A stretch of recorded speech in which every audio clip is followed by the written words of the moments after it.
Chris Cuomo here. Welcome to NewsNation. Here we are about better.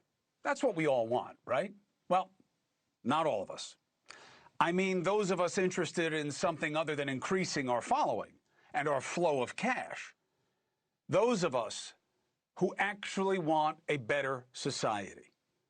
Because we all know the problems. We all know the division. We all know what's driving it and who. But how do we get better? Howard Beale resonated in the movie Network. Why? You have to get up. You have to go to the window. You have to call the congressman and say, I'm mad as hell and I'm not going to take it anymore. Anger can be a very powerful initiating motivation. It can motivate anger. It doesn't have to be just animus. It doesn't have to just be negative, but it's also not enough. And what about when everything is anger and outrage? That's where we are. Then it isn't a starting point, it's an end. And if you want better politics, better policies, better potential as individuals, families, and communities, you got to do more than just get angry, because it never ends. And that's what we do here. The Kimmel kerfuffle is just another symptom of our illness. People heard what they wanted to hear from him last night. Clear because it's important to me as a human, and that is, you understand that it was never my intention to make light of the murder of a young man, nor was it my intention to blame any specific group for the actions of what it was obviously a deeply disturbed individual. That was really the opposite of the point I was trying to make, but I understand that to some that felt either ill-timed or unclear. There was an FCC commissioner back in 2022 who worked under Joe Biden who was spot on. He wrote, President Biden is right. Political satire is one of the oldest and most important forms of free speech. You know who wrote that? FCC Commissioner Brendan Carr. The President of the United States made it very clear he wants to see me and the hundreds of people who work here fired from our jobs. Our leader celebrates Americans losing their livelihoods because he can't take a joke. On Sunday, Erica Kirk forgave the man who shot her husband. She forgave him. That is an example we should follow. Yeah. Now, I wish I had been wrong, but this went exactly as I thought it was. Not what Jimmy said, how it was responded to. MAGA heard a non-apology after too short of a suspension and a resumption of targeting the administration in a way they don't find funny. And you know what? If enough people feel that way and complain, Kimmel will be kibble, okay? But on the other side of the ideological Berlin Wall that my friend described for me, which is so accurate to where we are, people saw a returning hero who refused to yield in the name of free speech. Now, here's what was interesting to me. Kimmel was right to remind about Erica Kirk forgiving her husband's killer. Why? What was so powerful about that? It was totally missed. The MAGA people said, oh, he's just saying he wants to be forgiven and he's using her. And then people on the left were like, oh, that was a little weird because, you know, I feel like she's not that genuine in the whispering and she made a lot of money and there's all this other stupid stuff. They just missed the point. Why? Because all they seek is advantage. I highlighted what Erica Kirk said for you right after I saw the memorial. Why? Because, man, have we lost touch with what is supposed to be a statement of our humanity. You know, Jimmy Kimmel just gave you a little hack there. You know that, right? When he said, this matters to me as a human being, what he was saying to you is that often what I'm doing here is I'm playing, I'm acting, I'm projecting a persona that I think will work for me.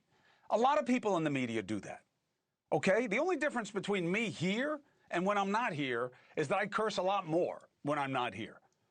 But for most people, it's a persona, okay? And I can't tell you how many people have said to me, and I'm going to relay this to you a little bit more in a moment. Hey, man, hold on. It's just an act, man. So hold on. I can't tell you how many people in this business have said that to me. But the reason Erica Kirk resonated so deeply, at least with me, was whether you're a person of faith or not, we are too focused on taking people down. And all it's doing is bringing all of us down and our society with it. We can't get anything done. We can't fix anything. We can't make anything better. In fact, these guys in power, they're not even incentivized to do it anymore. They get elected by saying they won't do it. They'll just oppose the other side. As long as we are addicted to what and who is worse, nothing gets better. So, what is the proposition? Whether it's for Jimmy, or for me, or for you, you either choose to feed into the rage, or you choose to practice what so many like to preach. What Erica Kirk laid out there and said she was doing in one of the hardest circumstances I could ever imagine, even saying it, let alone trying to do it. To forgive the man who ruined her family. This show will test power, and it will get hot here, but I will not be reduced to rage bait and gotchas. We will get both sides. We will shame division. We will push for better outcomes.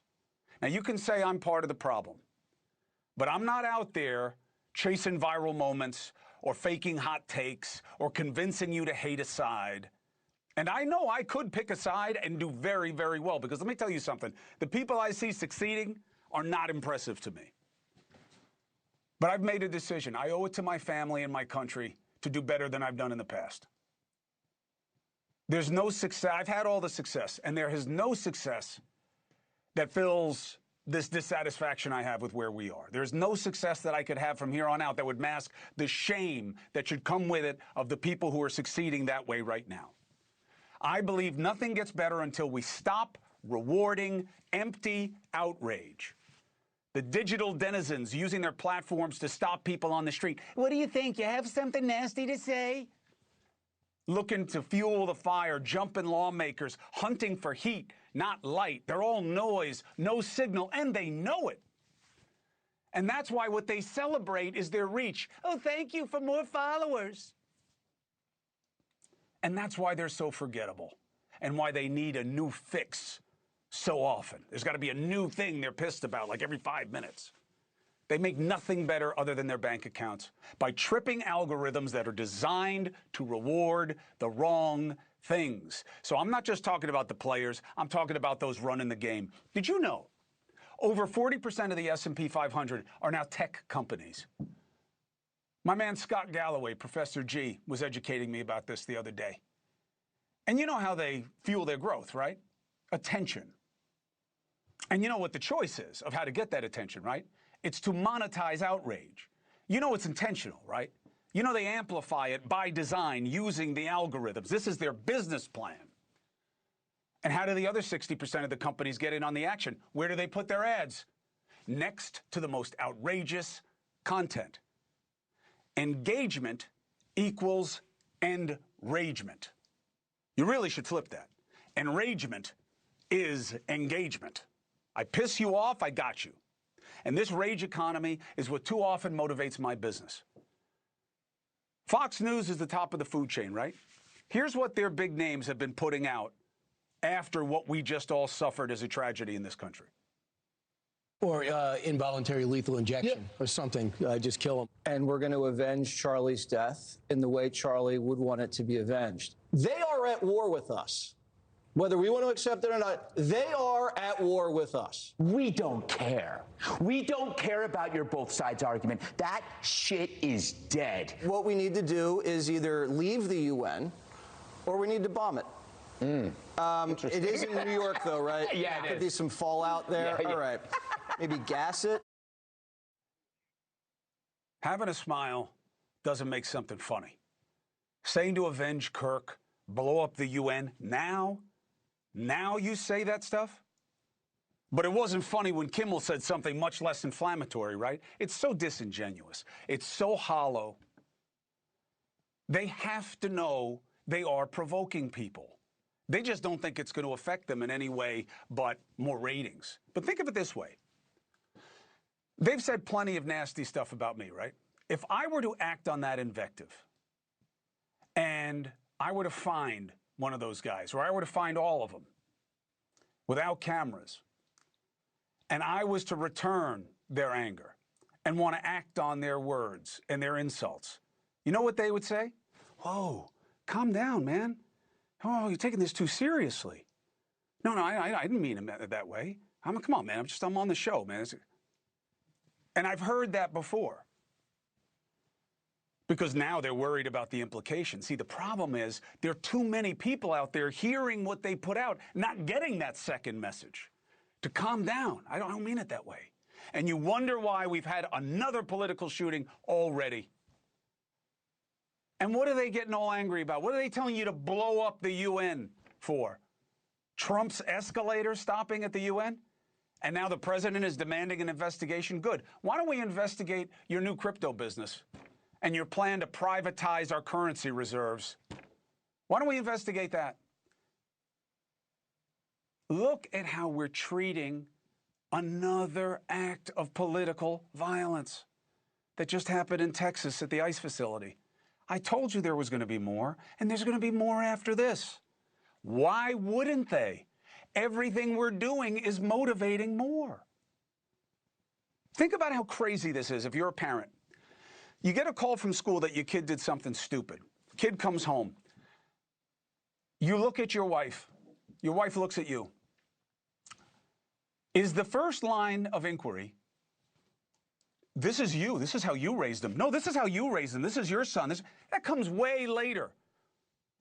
When you find some reason to laugh about it, all you want to know is why. Why did you do this stupid thing? Why? How do we fix what's wrong in your head? We're not doing that as a society. You go on social media, and all people want to know is which side this guy is acting for. I mean, don't you want to know what motivated him to do this, where he got that idea? Well, he only shot detainees. Well, but then he wrote anti-ICE things on his ammo, so of course, now what happens? I want to see the bodies. I don't believe that they wrote on it. I think this is convenience. Everything's a conspiracy because you trust nothing, you believe nothing. Why? Because it suits your convenience of advantage. You're not really skeptical. You're skeptical when it suits you. And you're gullible when it suits you. So the other side, of course, is only going to, one side cares about the ammo, the other side cares about who was targeted. Because it's all about blaming the other, because that gets you the advantage. When all that really matters is understanding what motivated this guy and how do we stop it. And I'm telling you why nobody wants you to be curious about that. Because the people who are feeding the ideas and amplifying the worst of the ideas are getting paid for it, and they are legally exempt from responsibility. And if I'm being honest, if I'm being completely honest, I am not sure how many want the violence to stop. Because if you wanted it to stop, you would stop doing what got us here. We will rue the day that we abandoned decency in favor of the ugliest form of advantage. Mark my words, it is a mistake to reward people who rage bait. It is a mistake to give a pass to companies that are absolutely controlling content that is poisoning our society.